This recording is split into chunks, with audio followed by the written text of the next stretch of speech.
disability, creed, ethnic origin, gender, nationality, political affiliation, race, sexual orientation, social standing, or any other factor to intervene between my duty and my patient. I will maintain the utmost respect for human life. I will not use my medical knowledge to violate human rights and civil liberties, even under threat. I will make these promises solemnly, freely, and upon my honor.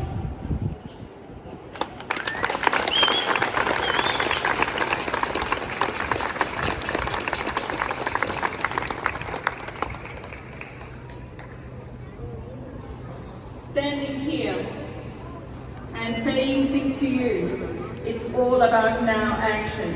It's not anymore about grief. Unfortunately, at the moment, we don't have time to grieve. Now, it's time for my action and yours. Let's listen together to the statistics.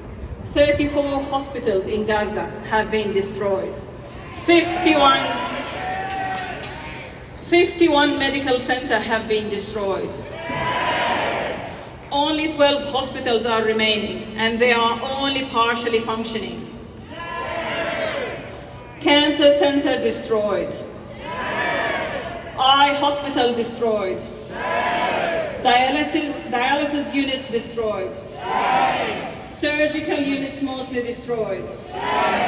Maternity units mostly destroyed. I have just received recently a message from one of the Rafah doctors, and he said in the maternity hospital we deliver between 80 to 100 babies a day, and they are running over capacity by 300%. Al-Shifa is the largest medical complex in Palestine, not only Gaza, and it is destroyed. And whatever remaining standing structures are there, beyond repair and function. This is a blatant war crime with clear genocidal intent. Access to health care is one of the measures that countries and cities measure their livability and public health programs. And the systemic continued attacks on Gaza's health care. You want to act with me? I see a lot of goodwill here and a lot of energy. That's why we need to get organized. Let's all channel this energy into meaningful actions and organized actions. Let's make Gaza and its healthcare a priority here. Hear what you can do. Talk to one person per day about it. Make 5 posts per day on social media about it. Follow, form, and amplify huge platforms and talk about Gaza. Join an action at least once per week. Distribute at least 2 good initiatives per week. Last but not least, donate to PANSMA and alike organizations. I'm representing PANSMA, which is Palestinian Australian New Zealand Medical Association, which is an organization which was established in 2020, and it is recognized by WHO. Its members are Palestinian doctors from Australia and New Zealand and their friends from the rest of the world.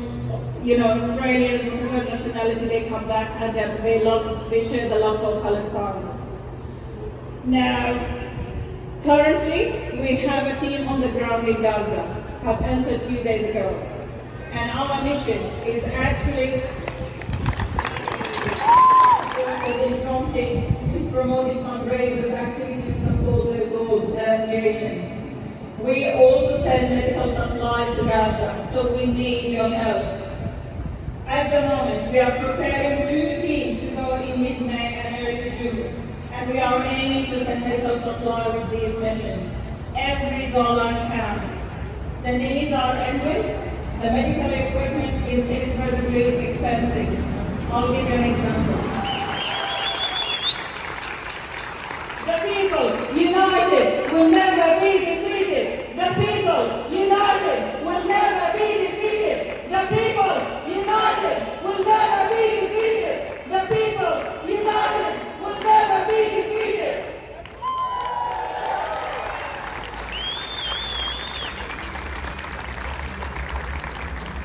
Thank you, Lama.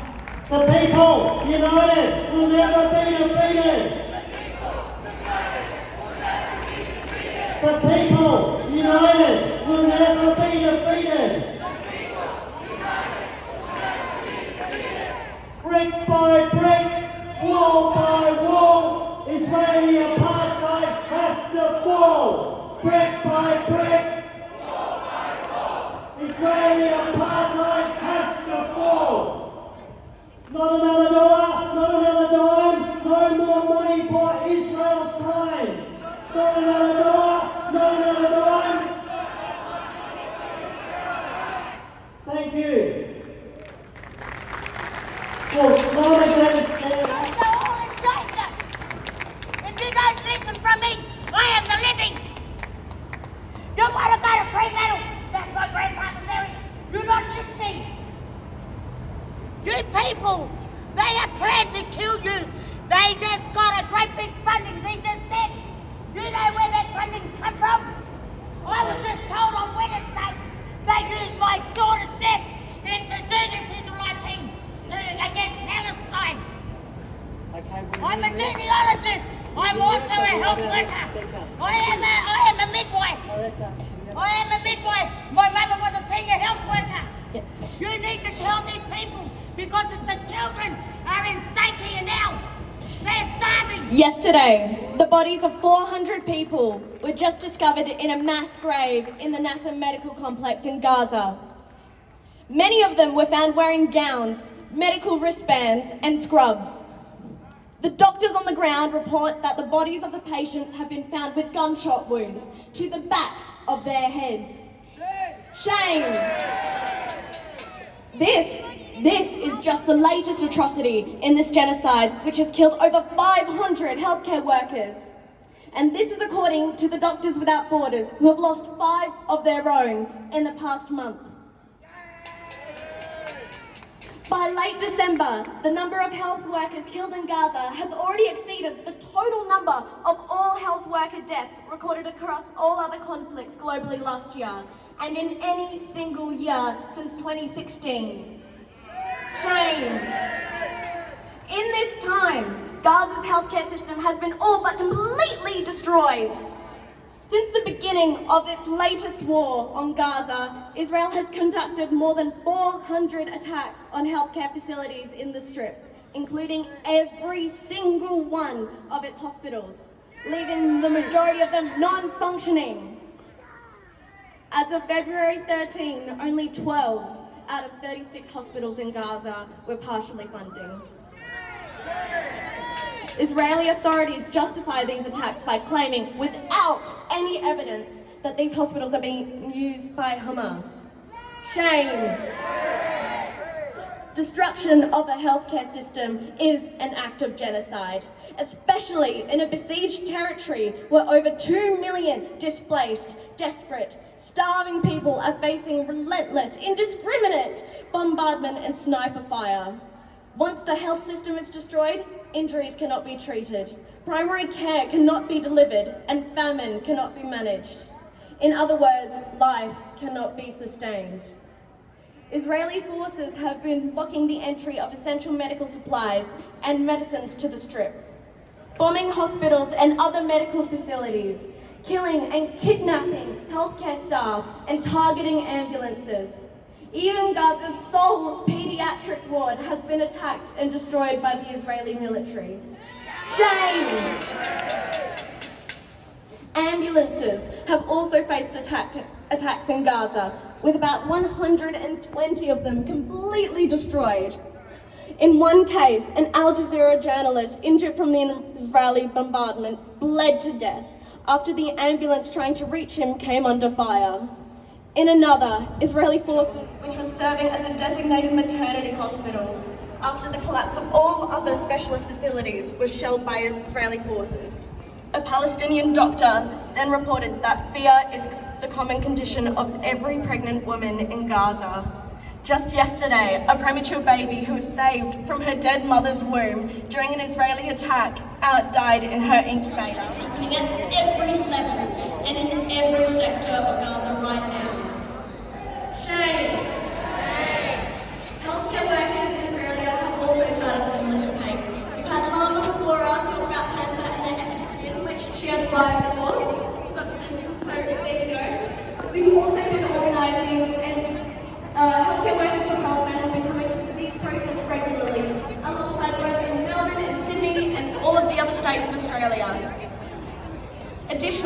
In February, over 200 social and community service workers in Melbourne stopped work to protest this genocide, demanding that their workplaces will be free. From the river to the sea, Palestine will be free. Thank you, everyone.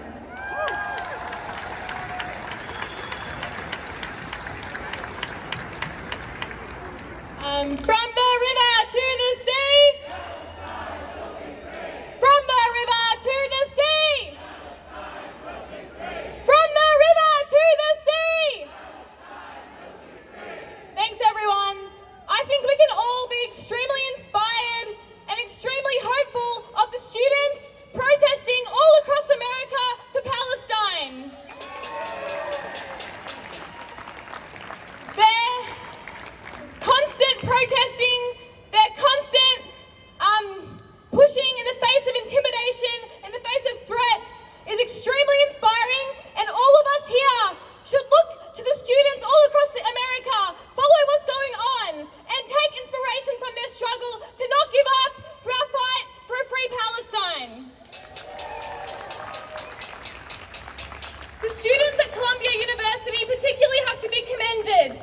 So last Wednesday, they set up an encampment, a solidarity encampment for Gaza, after already having to, for months and months, trying to get their university to divest from weapons companies.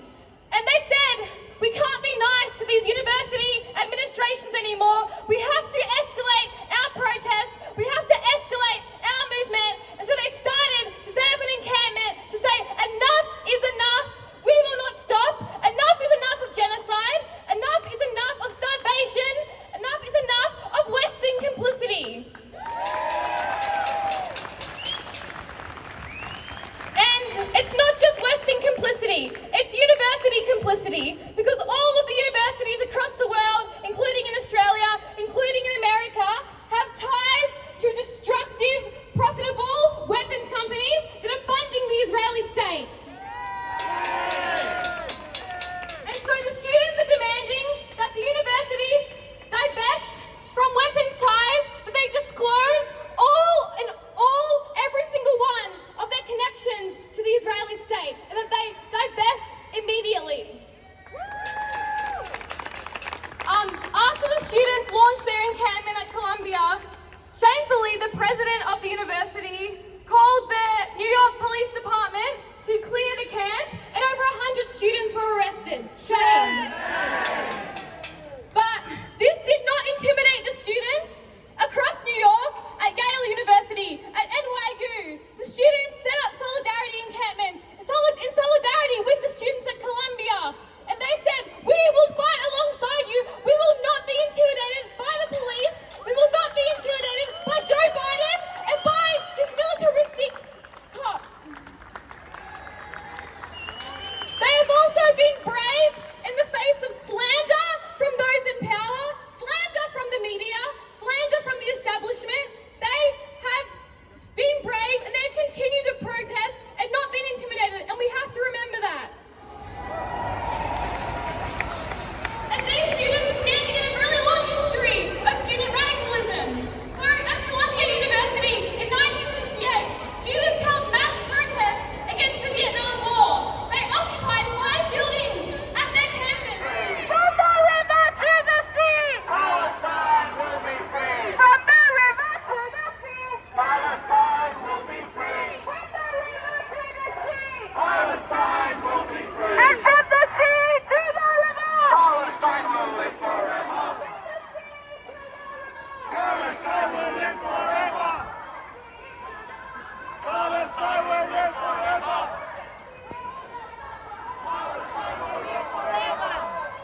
back at the moment.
It's March 18, 2024.